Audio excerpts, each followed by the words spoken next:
E aí, povo, ó, nós estamos chegando ao nosso último vídeo aqui, né? Eu espero que vocês tenham aproveitado bem a nossa caminhada aqui, a nossa ajuda para que você possa conseguir essa carteirinha linda, maravilhosa.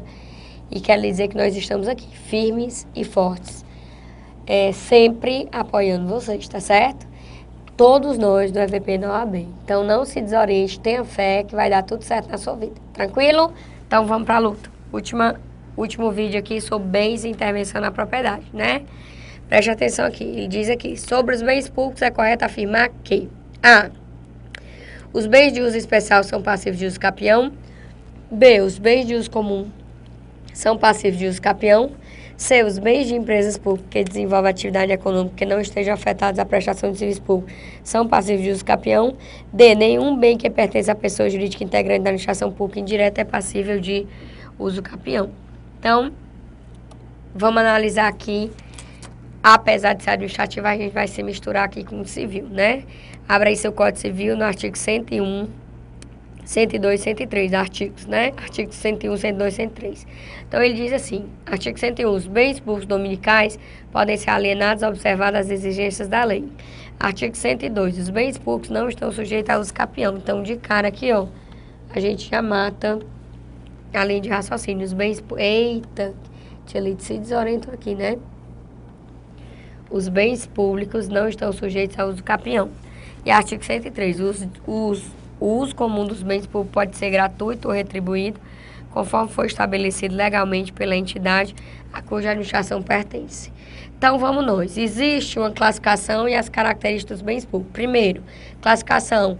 O bem pode ser de uso comum do povo, de uso especial ou dominicais. Quando é que ele é de uso comum do povo? Quando ele é usado pelo povo. Óbvio. Então, eu estou diante aqui, ó, de ruas, mares, rios, lagos. Quando ele é de uso especial, quando ele é usado pelo Estado. Carros oficiais, prédios usados pela administração. E quando é que eles são dominicais? Quando eles só formam patrimônio. Eles nem têm destinação a ser usado pelo povo, nem têm destinação a ser usado pelo Estado. Tá certo?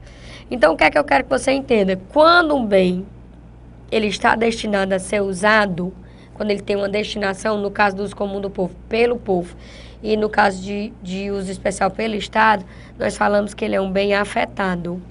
Então, os bens de uso comum do povo e os bens de uso especial são afetados. E quando eu tenho um bem que não tem destinação, eu digo que ele é desafetado. O que é destinação é estar destinado a ser usado ou pelo povo ou pelo Estado. Então, os bens de uso comum do povo e os de uso especial são afetados e os dominicais são desafetados. Tá certo? Característica, regra geral, os bens são impenhoráveis, quer dizer, eles não podem sofrer penhora para satisfação de débitos decorrentes de decisão judicial. São imprescritíveis, não sofrem uso capião, são não onerosos, não podem ser dados em garantias, como é o caso do penhor e da hipoteca, e são inalienáveis. Só que esses inalienáveis aqui, eles só são inalienáveis enquanto eles estão afetados. Enquanto eles estiverem afetados, eles são inalienáveis, ou seja, não pode haver transferência de domínio. Mas se eles estiverem desafetados, aí eles são alienáveis. Ou seja, pode haver transferência de domínio. E a lei de licitação vai lhe dizer que, regra geral, eles têm que sofrer processo de licitação. Artigo 17 da lei. Então, preste atenção. Professora, tem uma rua que a gente anda e tem um carro que o Estado usa e tem um terreno que o Estado não usa. Tá ali só para formar patrimônio. O que é que pode ser alienado? O terreno. Porque é um bem dominical que está só formando patrimônio, tá? Porque ele está desafetado. A rua e o carro, eles estão afetados. Então, enquanto eles estiverem afetados, eles são inalienáveis, tá bom? Tranquilo? Agora, preste atenção aqui na súmula 340 do STF. Desde a vigência do Código Civil, os bens dominicais, como os demais bens públicos, não podem ser adquiridos por uso capião. Então, nenhum bem, nem de uso comum do povo, nem de uso especial, nem dominical, pode ser penhorado, pode sofrer uso capião ou pode ser dado em garantia. Agora, se os bens forem afetados, eles são inalienáveis. Se eles forem desafetados, eles podem ser alienados. Aí, regra geral, processo de licitação, tá bom? Aqui no artigo 100 da Constituição, ele diz assim: os pagamentos devidos pelas fazendas públicas federal, estaduais, distrital e municipais, em virtude de sentença judiciária, faciam exclusivamente na ordem cronológica de apresentação dos precatórios e a conta dos créditos respectivos, proibida a designação de casa ou de pessoas nas dotações orçamentárias e nos créditos adicionais abertos para esse fim. Tinha lido por que a senhora colocou isso aqui? Porque se os bens não podem sofrer penhora para pagamento de contas em virtude de sentença judicial, o pagamento vem pelo sistema de precatório, tá certo? Tranquilo? Agora vamos para a questão, que você já tem noção aqui. Sobre os bens públicos, é correto afirmar: os bens de uso comum do povo são passivos de uso capião. Não são. Nenhum bem público é passivo de uso capião. B, os bens de uso comum são passivos de uso capião. Também não.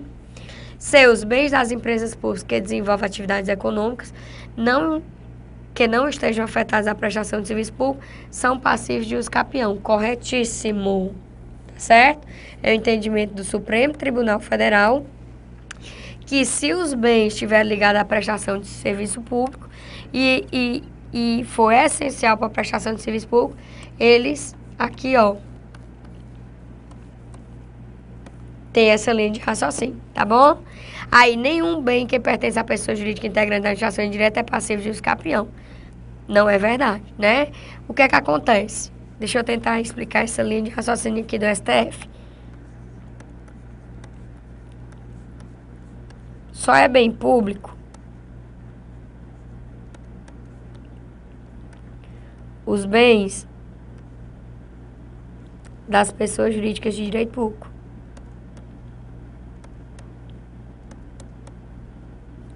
Então, quem é que tem bem público? União, Estado, Distrito Federal, municípios, aqui todo mundo da administração direta. Aí, autarquias e fundações públicas da administração indireta, né? Inclusive a Fundação Pública de Direito Privado tem proteção, segundo o STF. Agora, o que é que acontece com as sociedades de economia mista e empresa pública? Se a sociedade de economia mista e a empresa pública for pessoa jurídica de direito, se for pessoa jurídica de direito privado prestadora de serviço, ela é trabalhada de uma forma. Se ela desenvolver atividade de natureza econômica, ela é trabalhada de outra forma. Então, se ela desenvolver a atividade de 173, os seus bens não são protegidos. Se ela desenvolver a atividade de 175, os seus bens podem ser protegidos. Por quê? Porque eu estou diante da prestação de serviço público. Aqui é a atividade de natureza econômica. Como essas duas são pessoas jurídicas de direito privado, os seus bens são privados, não são públicos. Mas existe algumas proteções pelo Supremo com relação aos prestadores de serviço. Por quê? Porque se o bem for penhorado para o serviço, fere o princípio da continuidade de serviço público. Se o bem pagar imposto, também tem a ideia, se for prestador de serviço, está ligado à ideia de proteção. Então, o que é que acontece? Por que o item D está errado? Nenhum bem que pertence à pessoa jurídica integrante da administração pública indireta é passivo de uso capião. Nenhum bem, não. Os bens das pessoas jurídicas de direito privado são passivos de uso capião, tá certo? Porque elas são pessoas jurídicas de direito privado. Só quem é passivo de uso capião são os bens das pessoas de direito público. Presta atenção aqui. Os bens públicos não estão sujeitos a uso capião. Os bens privados estão. Então, aqui ele diz: os bens das empresas públicas que desenvolvem atividade econômica que não sejam afetados à prestação de serviço são passivos de uso capião. Corretíssimo. Por quê? Porque são bens privados. E se são bens privados, não estão protegidos. Aí podem sofrer uso capião, pode sofrer penhora, pode sofrer onerosidade, né? Tranquilo aqui? Então, o item correto, item C, tá bom? Agora vamos caminhar. Próxima questão. A autorização do uso de bem público por particular caracteriza-se como ato administrativo. A. Discricionária e bilateral, ensejando indenização particular, no caso de revogação pela administração. B. Unilateral, discricionário e precário, para atender interesse predominantemente particular. C. Bilateral e vinculado, efetivado mediante a celebração de um contrato com a administração pública, de forma a atender interesse eminentemente público. D. Discricionário e unilateral, empregado para atender interesse predominantemente público, formalizado após a realização de licitação. Preste atenção. A autorização de uso é ato administrativo unilateral, discricionário, precário e sem licitação, por meio do qual o poder público faculta o uso a determinado particular, em atenção a interesse predominantemente privado, podendo ser gratuito ou oneroso. Fechamento de uma rua para realização de quermesse, autorização para instalação de mesa de bar em calçada, permissão de uso é ato administrativo unilateral, discricionário, precário e sem licitação, por meio do qual o poder público defere o uso a determinado particular em atenção a interesse predominantemente público, podendo ser gratuito ou oneroso. Existe controvérsia sobre o cabimento da licitação, instalação de banco de jornal em área pública. Então, o que é que eu quero que você entenda aqui, ó? Vou fazer até um esqueminha aqui para você não se desorientar. Eu tenho o Instituto da Concessão, eu tenho o Instituto da Permissão, e eu tenho o Instituto da Autorização.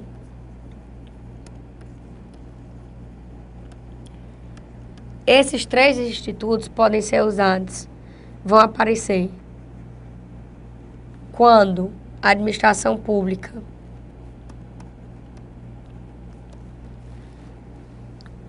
defere ao particular o uso do bem público,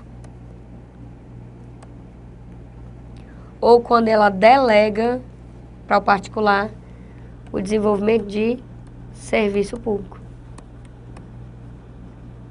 Vou botar atividade, né? Desenvolvimento de serviço, pra você não se confundir, tá? Atividade. Então, os três institutos aparecem para você tranquilo. O que é que eu quero que você entenda? Para que o particular use o bem público por concessão, é necessário que ele participe do processo de licitação. E aí ele vai fazer um contrato de concessão. Para que ele use um bem público por permissão, é ato, mas já há discussão sobre o assunto. Há quem entenda que seja licitação. E a autorização também é ato. No serviço, aqui é licitação, que exige contrato. Aqui também já é licitação, que exige contrato. E essa situação aqui, essas duas, estão previstas na Lei 8987 de 95. Então, para o desenvolvimento de serviço por concessão ou permissão, tem que ter licitação, tem que ter contrato precedido de licitação. Lei número 8987/95, né? E aqui é ato, discricionário e precário. Então, o que é que eu quero que você entenda? Na autorização, tanto para uso do bem público como para serviço, é ato, discricionário e precário. Nos dois, discricionário e precário. Significa dizer o quê? A administração só dá se quiser e tira na hora que quiser, tá? Tia Lid me deu um exemplo de autorização de uso de bem público. Você fazer seu aniversário na sua rua, querer trancar sua rua, fazer seu aniversário.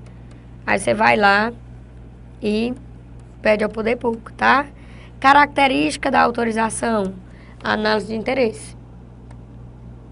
O interesse aqui, ó, é predominantemente privado. Vou botar interesse público e do particular para você entender. Na autorização, o interesse é predominantemente do particular. Na permissão, há quem defenda que o interesse seja predominantemente público. Para as duas análises, viu? E na concessão, o interesse é predominantemente público também.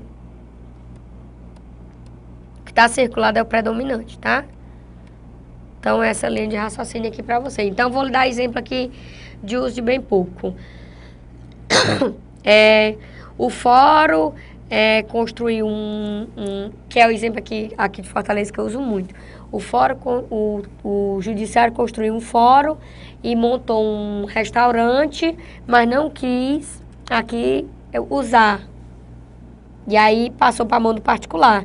Mas ele disse, aqui tem que ser um restaurante. Então ele abriu um processo de licitação, fez um contrato de concessão. Aqui na permissão, o Poder Público faz um monte de boxe, mercado central e vai permitir que o particular use. Aqui é permissão, tá? Na concessão ele determina o que é para ser, na permissão não. E na autorização, a questão da rua, que você vai fechar para fazer seu aniversário, né? Aqui eu tenho o uso de bens públicos aqui. No serviço, empresas de ônibus desenvolvendo transporte coletivo, contrato de concessão, os topiqueiros, né? Que são permissionários o transporte alternativo. E aqui eu tenho transporte escolar, por exemplo, em algumas cidades, né? Táxi em algumas cidades, que é autorização quando o interesse é predominantemente particular. Aqui em Fortaleza, não. Mas existe algumas cidades que o serviço de táxi é atos. E o transporte escolar aqui é ato, tá? Então, a linha de raciocínio é essa. Então, aqui, a autorização do uso do bem público particular caracteriza como ato administrativo, discricionário bilateral não, unilateral, discricionário e precário, para atender interesse predominantemente do particular, correto. Bilateral e vinculado não, discricionário e unilateral, empregado para atender interesse predominantemente público, errado, formalizado após licitação não, que não existe. Então, o item correto é o item B de bola, tá bom? Tranquilo? Tudo dominado, posso caminhar? Pronto. Agora, vamos lá. Próxima questão. O município de Barra Alta, questão do 12º exame da ordem, né? O município de Barra Alta realizou a desapropriação de grande parcela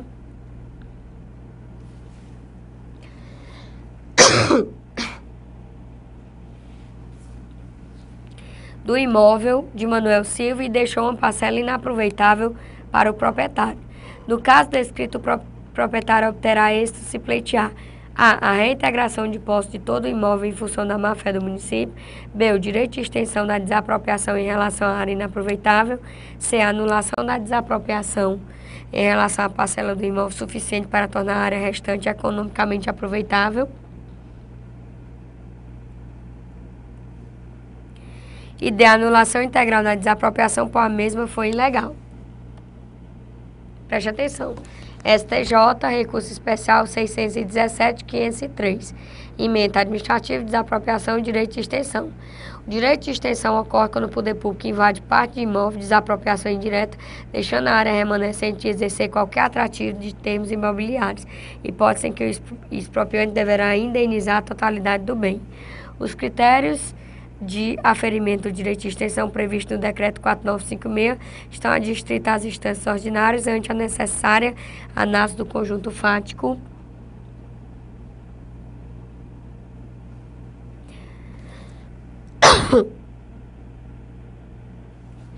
probatório, atraindo a incidência da súmula 7 do STJ, recurso especial não conhecido.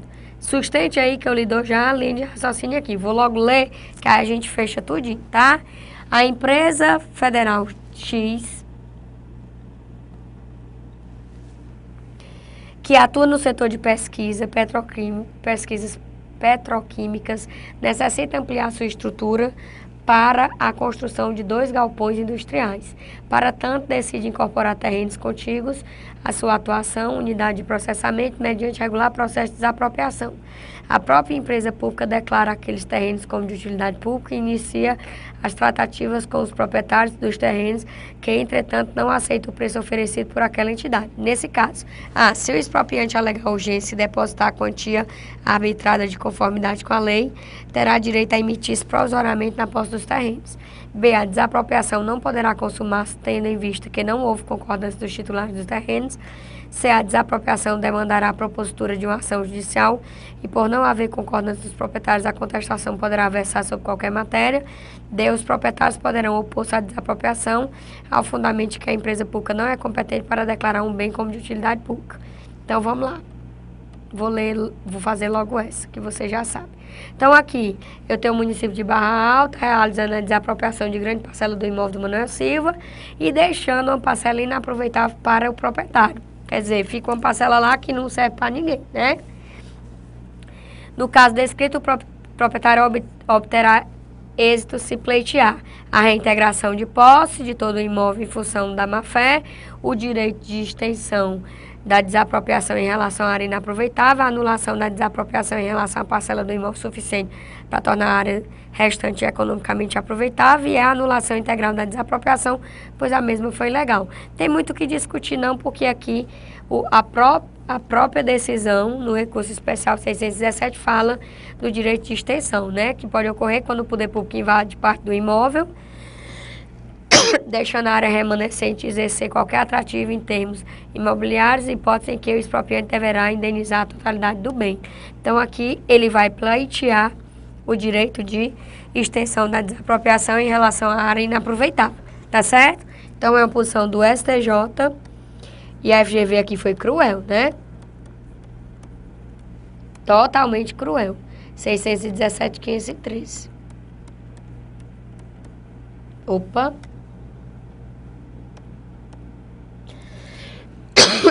Eita, que essa gripe não acaba não, misericórdia divina. Pronto? Agora vamos lá. Preste atenção. O que é que a gente tem aqui?